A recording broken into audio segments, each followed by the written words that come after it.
Hello and welcome back to our pitch deck course from Kruze Consulting. You can find out the entire course on kruzeconsulting.com/pitch-deck. That is Kruze with a K, K-R-U-Z-E, consulting.com/pitch-deck. I'm Haya and I am a pitch coach. And I'm helping people with all sorts of magical things around how to tell the stories of their startups. And I'm joined here from Kruze Consulting with Healy. Hi, I'm Healy Jones. I'm with Kruze Consulting. We're one of the leading finance and accounting consulting firms serving venture capital-backed startups. Our clients raise well over $1 billion a year. I'm formerly a venture capitalist with a couple of venture capital firms and an exec at startups that have raised quite a bit of funding. So I have a lot of experience both evaluating and assisting companies making these types of decks and also giving them. So really happy to have everybody here joining us to talk about the solution slide. Love it. Yeah, and my background is I've done a bunch of work in this space, both in venture capital as a journalist at, among other places, TechCrunch, and I've founded a bunch of companies myself. So I've kind of seen this from every angle, and I've worked with at least a couple of hundred startups on how to tell their stories. And I wrote a book. It's called Pitch Perfect, and it basically contains everything you need to know about how to build a pitch deck. So here we're actually double clicking on a lot of the info that's in the book and a bunch of stuff that isn't. It's great. Well, so again, the Haya's book is available on Amazon if you want to check it out. And we are also releasing all of these for free on our website and on YouTube. So we're talking about the solution slide. So in general, we recommend this as the slide that comes right after the problem, which is the first slide. However, I do think before we talk about the specific order here, there's one other, or as we talk about the specific order, there's one other pretty important point, which is some companies may want to put a traction slide as the number 2 slide. How do you want to talk about why? Yeah, absolutely. I mean, traction is king, right? If you have incredible traction, you can essentially get away with only having a traction slide. But basically, what this does is, if you have you've kind of set the stage for what the problem space is. If you've done incredible and you have like explosive growth and lots of customers and almost no churn, highlight that before you talk about how you did it. If you don't have that yet, shove it towards the end of the deck and let's talk about the solution slide. Perfect. All right. So why is the solution slide so important? Well, so you've just talked about the problem. Yep. And there are obviously a lot of ways to solve the problem. So hopefully you sold the problem in a way that the venture capitalist is agreeing, like, wow, this is a real issue. People are willing to pay for it. And how are you going to fix that problem? So this is your solution. This is it. This is how you can get it done. And keep in mind that the different stage of companies will have different slides here. So if you're a seed or you're trying to raise a seed round in an MVP versus a Series B that's got a lot of paying customers, this slide will look very different. Yeah, if you're raising a growth round, essentially your product is going to be pretty static at this point, right? You've solved the problem, you have paying customers, and now it becomes more of a, how do we take this problem and how do we grow it? Or how do we take this solution, this product that we've built, and grow that to as many customers and regions and however you slice that market. If you're a very early stage company, this can actually be a pretty challenging part of the story to tell well. And the way I like to think about it is, for early stage companies, this actually it's not really a set in stone solution. It's more of an MVP. And the way I like to tell that story is like, hey, our hypothesis is this, this, and this, right? We know what the problem is. I think our idea is to solve this problem in these ways. Hopefully we're right and we can continue working on that. But there's some wiggle room here.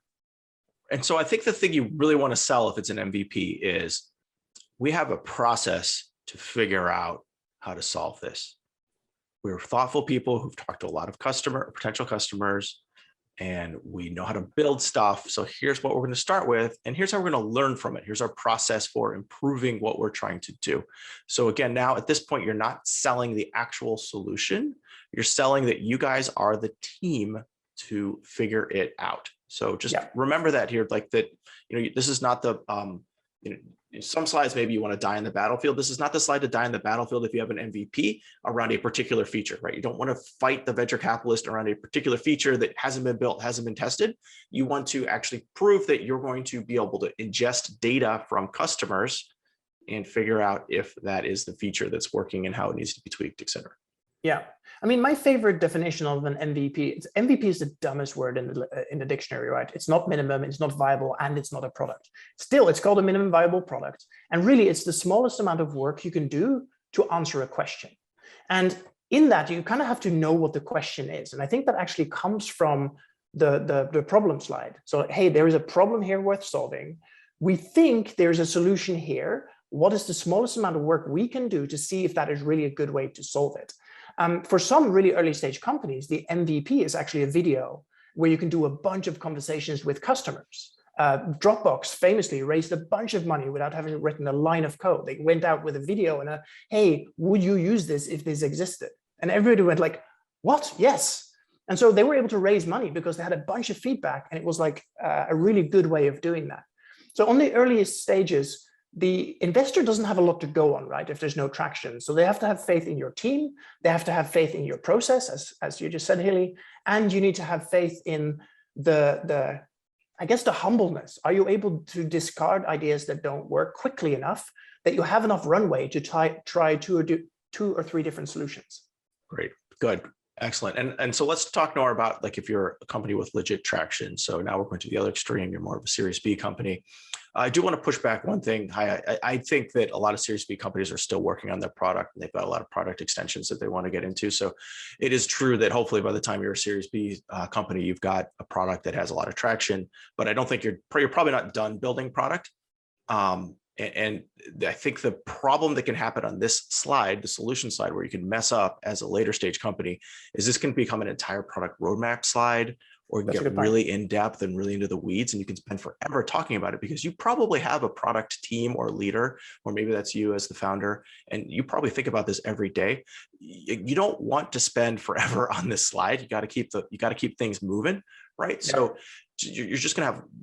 Don't go too crazy or spend too much time in this slide. If you're if you have a lot of traction, kind of list out the key benefits and whatnot. So we'll get into a second about what actually goes onto this slide, but just keep that in mind. Yeah, if you're you typically only have 30 to 45 minutes to deliver this entire presentation, right? You spend 10 minutes on the problem and 20 minutes on the solution, because you as a founder are so excited about what you've built. You're actually shooting yourself in the foot, because one thing I see people get wrong again and again and again on this slide is that they're treating it as if it's a sales pitch. It is, but you're not selling what you think you're selling. You're not trying to sell this product to the VC, right? You're trying to sell shares in your company to the VC. There's a really important difference. So don't rabbit hole too far into what your product actually does, and focus instead on just summarizing why this is important to your customers. We'll talk about what that means in just a moment. But from there, that becomes the springboard to explain to your VC why it makes sense to give you a couple of $1 million to buy shares in the company. And that's what you're really selling. Great. So yeah, let's talk about what to watch out for. So first of all, you're not selling the product to the venture capitalist. You're selling shares in your company to the venture capitalist. Okay. So this is not a sales deck in terms of please purchase my product at the end of the conversation. One. Two, if you don't want to spend too much time on this slide, and it's very common. I see this a lot when I was a venture capitalist. Founders are passionate about their product and the solution, and they spend way too much time on this slide. The VC is not going to log into your product and use it regularly in most likelihood, unless it's maybe a consumer thing. It's just not something they're going to do. So you don't want to like spend 45 minutes on the slide. You don't have the time. You got to keep things moving on. Well, there's an interesting thing to think about there too. Like you're talking to, maybe you do this pitch 20 times, right? And every single time your VC will come from a different context. You've been doing this longer than I have, Healy. Do you have any examples around how that shows up for people? Like how can you get pushback here when the VC has different context? Right. So you got to watch out for the venture capitalists wanting to argue with you about your features or your view on what the product needs to go. Okay. This could be a really long conversation, and it could get pretty argumentative, particularly if you're really passionate about your product. Okay. So just take a deep breath. If they start to push back on what's wrong with your feature set, or I don't like this thing, or why would someone do that? Why would someone use that? Like, take a deep breath. Okay. So secondly, the different type, like the VCs generally have different backgrounds, and you got to, so first of all, know who the venture capitalist is before you're meeting with them. Were they an executive who was a designer focused executive, or a marketing executive, or they're an engineer by training? Like, make sure you know who they are so that you can just kind of understand that when they start asking you a particular line of questions, you kind of know what level of depth to go in, and you know sort of what the context is for it. Now, you shouldn't try to argue with the VC around this. Places where I've seen VCs push back on this is if, like, for example, I had a venture capitalist who was an amazing designer, and he was always asking questions around, why is this button here, or how does this particular feature impact behavior? And so you want to just be careful that you're not going down a rabbit hole and spending 20 minutes talking about how you picked a particular font or something like that. That's not helpful. Yeah. Again, we're going to talk about in a second, you're putting the key benefits to the customer on this slide. It's probably best to say that you're excited to test these things. You're excited to have the VC be part of the conversations around how you figure out how you're testing either the design or the architecture of the product if they're an engineer, or the virality, or how you get things to go viral if they used to be a marketing person. So what you're trying to do is, prove to the VC that you're willing to take their feedback and you're curious to hear what they have to say. You're trying to prove that you have a process to answer the question they're asking, because you probably don't have the answer right there. And the way that you really prove you have a process for most venture capitalists is you talk about bringing in customer feedback, right? Understanding what the customer is looking for, talking to the customer, like pulling out data from use, like, interaction with customer data, et cetera. And then finally, and I think this is a really important thing that we talked about a lot, is if they're really asking about your go-to-market strategy on this slide, you have a choice here. The wrong answer is to try to explain your go-to-market strategy on the solution slide. That is the wrong thing to do. Okay, this slide is not built for that. So you should either politely say, I would like to discuss that in 2 slides. I have a whole slide around that. That's a great question. I'm really psyched to talk about it. Let's just get to it, because I believe I'll answer your questions. Or 2, actually go to that slide, use the slide that answers the question, has the charts or the design to actually get you there. Don't try to answer a tough question on the solution slide when you have it on a different slide. Okay. And again, the 2 best answers are, can we please talk about that in a moment? I have the answer for you, or I have a slide about that, or actually go to the slide. Make a decision about what your presentation style is and how you work best, particularly under pressure. But don't, if it's a really hard question, particularly like a go-to-market question or something like that, don't try to answer it on this slide. It's just not built for that, and it won't be as powerful if you actually go through it in the place where you've built the deck to do that. Yeah, absolutely. The one other kind of VC profile that is worth mentioning is investors with a finance background. Sometimes they'll get a little excited about the product and the business model and that kind of thing. And again, this is where even VCs sometimes fall into the trap of rabbit holing on the wrong thing. You might have a slide about business models later. This is not the slide to talk about that. And ultimately, you're not even talking about the business model of this company. You're talking about the business model for this investment. Ultimately, that's where the real conversation happens. So as Healy was just saying, a really good, polite, hey, awesome question. I'd love to talk to you about it. It's coming up. Are you okay to wait? Most of the time you get like a, yeah, no problem, thumbs up, let's keep going. Because they also know that it's really helpful to get a good context of what your company is before you really double click on the things that seem like they don't work or some more discussion is needed. Exactly.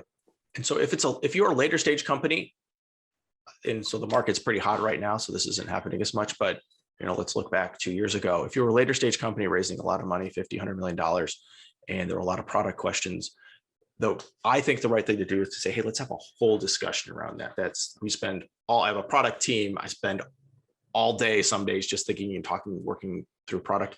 Let's have a whole hour-long discussion around product. Let's not get too into the weeds on it here. And so don't, again, you can't spend 45 minutes on this slide, regardless of the stage of the company that you have. You cannot spend 45 minutes on here. Arguing is not going to be helpful either. Like arguing with the VC, all you're going to do is upset them and upset yourself. That's not what you're trying to do. You're not trying to win a high school debate club. You're trying to convince someone that you're smart enough to figure out how to offer a solution to this market. Yeah. And a lot of VCs are looking for coachable founders, right? They have, they're VCs huge. For a reason, right? They have some in-depth information here. And so one way of dealing with this could be like, hey, this is why I'm here talking to you. You're asking all the right questions. Some of this I have answers for. Some of it I would love your help with. This is why we came to you. I want you on my board. I want you to help me. But can I give you the best understanding I have right now? The other thing you can do when you're slightly further down the line, and if people start rabbit holing, you're probably going to be the only person in the room. So you can actually say, hey, I have a whole product team. Can we do another meeting? And drag in my head of product, and we can really go as deep as you possibly want. Exactly. And it would be a very silly VC to push back on that, because they know there's a better resource to have this. So use those tools you have available to you to try and keep the conversation a little bit on track, especially in the first meetings, because otherwise, if the 45 minutes is up, they will get up and walk out of the room. And if you haven't made it to the end of the presentation, well, you've kind of failed. That's your job to keep people on track. Exactly. Couple of things to watch out for. If you're doing something consumer, everybody thinks they're an expert because I'm a consumer, right? Everybody's going to think that. So just be prepared for people coming in with a lot of opinions. And how do you answer that stuff? Well, you're bringing customer feedback. It's different based on the stage, right? So if it's a pre-product, that's a lot harder to do, but it has to do with conversations. If you actually have a product in the market that's doing well, you can bring in actual conversations from real customers, or you can bring in data showing how they interact with the product, okay? And the other thing is, how you want to have a process, proving that you have a process to figure this stuff out and to improve the product. Like that is actually the winning thing that you want to get through here. I do want to talk about another type of VC, which is a former founder or executive in the specific industry or vertical that you're working or that you're pitching. Like those executives can come with a lot of baggage, right? So they did something 10 years ago and they have all that sort of knowledge with them, but all the baggage. All right. So again, how do you interact with them? Arguing is not the way to go. No. All right. And no. I see this happen with actually one of my previous customers, one of my previous clients, who was building a warehouse robot. And he was pitching something to a VC who was very specifically had done a warehouse robot company about 15 years ago. And he actually thought he was going to have a really easy conversation, but didn't. And the VC said to him, what you're trying to do isn't possible. And the founder was like, well, this puts me in a really hard position. You're saying it's not possible. We've literally done it. And on the one hand, you don't want to be too rude, but on the other hand, this is a VC, is world renowned for this space, but hasn't kept up to date over the last 15 years. I think it is perfectly okay to say, hey, you know what? I can see totally where you're coming from, but there's been some really interesting developments you may not be aware of. So we solved it in these 3 ways. And I actually think it is possible. And I'd love to show you in a demo later, or I'd love to show you with this video or whatever. So push back gently, but remember that, out of date information is still information. And it's like, you can't fight people on facts when especially not if they've built companies in this space before. It just may be that their information is out of date. Exactly. Right. So, and actually there's a book called The Challenger Sale, which is a great sales book. And the whole plot of the book is, hey, the world has changed. Here's what you need to do. Here's why our product or our solution or feature, et cetera, takes advantage of that, makes your life better, et cetera. So keep that in mind. Throw in, that's a high beta move. Prefer an exec who's been in an industry for a while, but that may be what you have to do. Again, be careful, read the room. And then the other thing though is flattery, and flattery works great. Saying something like, hey, this is why I want to work with you. This is why I'm pitching you. You are I've talked to a dozen VCs. You're the only one raising this. Now, I think I've got a process for figuring it out, or I think the world has changed because of this, but I want to work with you because you're the one who knows about this stuff, right? So, keep in mind, flattery often works on this slide. Yeah, no, absolutely. All right, let's keep moving here. So what is this slide for? So I think it's actually what it boils down to, right? So you're not selling the product. What you're selling is showing what the customer gets out of it. And to me, what it often boils down to is like, hey, the product costs $20, but they get $40 worth of value. That's really what it boils down to. So how can you show that your customer is getting tremendous amount of value out of this? And really what that boils down to is your unique selling point, or the thing that, like, we've mentioned this before, but the whole vitamins versus painkillers thing. We are a painkiller. We make pain go away. We make your life easier. Everything is going to be awesome, and it's going to cost less than any other solution. And I think that's really what you're trying to outline on this solution slide. Like, you're showing that this is the best solutions, great value for money. And again, great value for money doesn't mean cheap. It just means that the value is much bigger than the amount of money they pay. Right. So remember, you're not trying to get the VC to purchase this product. You're trying to get them to think that you're the company to create the right solution or get the right solution, right? Yeah. Put together, right? So you're showing the value that the customer is getting. You're proving that you know the customer base really well. If you're really early, you're going to prove that you've got a process to figure out, and you get to customers, like, you could figure out how to get the solution set right. And if you do have traction, you're basically kind of doubling down on, we know so well what the customer wants, we're giving it to them, this is what they want, right? So again, you're not selling this product to the VC in this meeting, you're selling your company to them. Okay. Now we repeated that 5 or 6 times, but it's worth right. repeating because it is such a common mistake. Yep, and, exactly. Let's avoid that because it's just wasted time. Great. So now why don't we actually show a couple of template slides we've created. These are available to download on kruzeconsulting.com/pitch-deck. They're free. Google Slides free to use. We created a B2B one and a B2C one. Again, these are supposed to be kind of silly. We're not trying to actually pitch these products. We're just trying to help you see what the architecture of a slide deck should be. Okay, so I am going to present. Okay, great. All right, so perfect. So this is this one is actually, go for it. Sorry. Oh, this is the B2B one. Okay, and this is the B2C one. Okay, but go ahead, Hayam. So for the B2B one, it's worth noticing that on this one, we've done really, pat ourselves on the back, we've done really well, right? Nowhere here we're talking about features.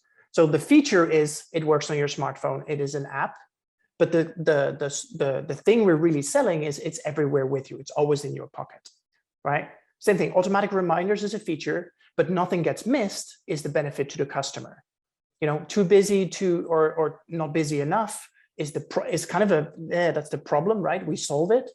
The real value to the customer is load balancing a little bit. When you're busy, you are still generating new leads in the background. If you're not busy, you're getting more companies coming through. Now, the last one is actually an example of what not to do. An AI assistant in itself doesn't mean anything to a customer, right? So it's kind of a So I included that one as a what not to do.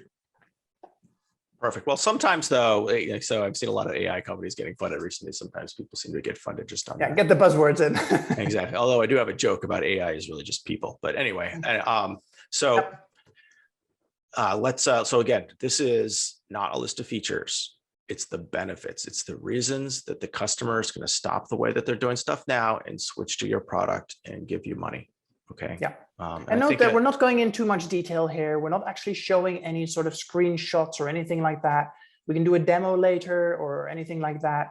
But really, we're really just giving a big overview over what we think for this 4P company. What is the solution that the customer will engage with? Right. And so keeping that super simple, super high level, we're not going into any detail. This means that the VC is much less likely to rabbit hole. And if they say, well, this is not detailed enough, it's like, no problem. We can do a demo. We can talk about product until you get blue in the eyes or blue in the face. But let's keep this going. Exactly right. So again, you want each bullet point to essentially have a straight line to some sort of critical advantage that the customer has. Each sort of piece in here is something that is going to make the customer's life better, save them money, et cetera. In fact, generally, it's like, it's a cost advantage, a convenience advantage, saving time, more efficient. Or I think most kind of the sort of best pitches either are tying onto like either fear or greed, like the kind of two primary drivers of like human purchasing decision, I would say. Yeah. I mean, I think some people sometimes buy stuff for joy or other things, but sure. Negative motivators are incredibly powerful. You're probably right, but Netflix is a great example, right? Okay, you could do it two ways. Either it is to avoid boredom, or it is to inspire joy, and people buy it for both reasons. Right. It's great. You can use both in your marketing. Perfect. Yeah, and again, as you're explaining this here, it's like, let's use an analogy, which is probably easy for most people to understand, which would be a high MPG car, so a car that has great fuel efficiency. Now, you could, if you're selling that car to someone, you could just use the numbers about high MPG, but you should probably say something like, hey, this is going to save you $1,000 a year in fuel costs, or it's going to save you a lot of time because you don't have to stop very often, or hey, you can make it all the way from Sacramento to Los Angeles without having to stop for gas. Like those types of, like, you're selling that benefit as opposed to, hey, it gets 62 miles to the gallon. Yeah, totally. And then depending on the market segmentation, you could do it's good for the environment, or it has extra loading capacity, or whatever, right? But those become marketing questions. I think, again, shy away from the features and work towards the benefits, and generally you can't go wrong. Right. And ideally, you're talking about the stuff that makes somebody make the purchase, makes a repeat purchase, not churn or like be really sticky, or probably even best recommend it to somebody else. Right. And if you can bring data, it's even more powerful. Now, again, you don't want to get too far into the weeds, but hey, when we added this feature, our churn rate dropped by 50%. Yeah, or net promoter score went up, or any number of like measurable metrics. Or virality increased by X, right? So that type of data gets the VC to be like, whoa, they unlocked something, right? And these guys have a process for understanding when they're making improvements that are good. So if you have the data, gently sprinkle it in here. But again, don't overdo it. You're not trying to spend 45 minutes on the slide. You're just trying to prove to them that you know the customer base really well and that you got the process to kind of keep figuring it out, right? Yeah. And an interesting thing is if the VC gives you a suggestion that you've tried before but didn't work, that is a really good way to have a conversation too and say, hey, great idea. That's what we thought too. So we tried it and it kind of went a little bit sideways because, churn went up or, virality went down or whatever. And you could say something like, it might be worth introducing it again later, but we have some data. If you want to go deep, let me talk to my product guy. But it's really wonderful if they come up with an idea that you've already tried out, because it shows exactly that you've also tried stuff that didn't work, that is almost as valuable as trying stuff that did work. Exactly. And so I've just jumped over to the pitch deck that is the B2C example of the pitch deck. Again, so on this one, I want to say is, go on. Just again, it's a silly example, so don't over rotate on the business idea. We're just trying to help you see. On this one, I've actually done something kind of unusual because there's actually two here. There's a solution slide and a product slide. The next one is a product slide. And I don't generally recommend doing that. But the reason it's in this slide deck that in the book, I'm actually talking to the advantage of talking of it as a solution. That typically works really well for very early stage companies when you are doing very early product iterations and you don't really know what the right solution is yet. So you don't know what the right product is yet, but you have a gut sense for what the solution is. Now there is a difference, right? So the solution is, we think that somewhere in this space, there is a solution to this problem. A product is a very specific implementation of that solution. So again, you can look at what works the best for your company in this particular thing. I don't recommend having both the solution and the product slide, but think about how the story flows the best. And if you want a rabbit hole on product, great, use a product slide. If you want to keep it a little bit more vague and a little bit more zoomed out, kind of a solution slide works really well to set the tone for the rest of the conversation. Wonderful. That's awesome. All right, I'm going to stop sharing here. So let's wrap this up. Let's summarize it for everybody. First of all, keep this slide brief. Okay. You're not selling this product to this VC. You're selling your company to the VC. You can't spend 45 minutes on the slide. You got to keep things moving on. Okay. Yep. Secondly, if the VC is asking questions that are answered on a different slide, try to either defer them, ask them to wait until you get to that slide, or if you like a really great pitch person, flip to that slide and then make sure you come back and get back into your order. But don't try to answer every question that can happen on the slide. The slide really is the genesis for a lot of questions. So don't get bogged down on it. Kind of keep things moving. Okay. Yeah. There's two quick points worth making there, actually. One is don't use builds in your slides for this exact reason. If you have to flick back and forth in the deck and you have to watch every slide build, you're going to drive yourself crazy. So keep it simple, no builds, no animations, no silliness, just keep it as simple as possible. But two, if you do have to skip back and forth in the slide deck, remember, you've probably rehearsed it in order and it's very easy to confuse yourself. Remember that the pitch itself is kind of a high pressure situation. You're going to be a little bit nervous. You're going to be like a little bit thrown off your game. So if at all possible, try and keep to the order of slides you've rehearsed and practiced and answer the questions when they come up in the various slides. It makes everything so much easier. And remember that the VC is there to get an overview of your company. So if they really want to go deep, that is encouraging because clearly they're interested and they have some knowledge in this space, but it may actually backfire if you decide to rabbit hole too deep. Right, exactly. Okay, so again, for the slide, it's the benefits. It's not the actual list of features. Okay, that's a common mistake. Don't make that mistake. You adjust the slide depending on how much traction you have. And if it's an MVP, you're selling the VC on your ability to figure it out understand what the customer wants. If you have a lot of traction, you sprinkle a little bit of data in there to prove that, hey, we're really paying attention to the customer. And when we added this feature, XYZ happened. And what you're helping them do is you're helping them imagine like, oh, they're going to find another thing that improves virality 25%. I know they are. Like, you're trying to help them get excited about this. This team has got the wherewithal to kind of keep improving the product and keep moving the metrics forward. So again, very important slide. And in general, it's the second slide in the deck. But on the flip side, you don't want to spend too long on it. Keep the things moving. You're building a solid foundation, and from there, you're going to build the rest of the narrative on top of that. Perfect. All right, everybody. Well, I think that's it. So thank you so much. Again, you can go to kruzeconsulting.com/pitch-deck to find the templates that we outlined, and then the whole course will be available there. Thank you very much. And until next time, happy pitching. See you guys next time.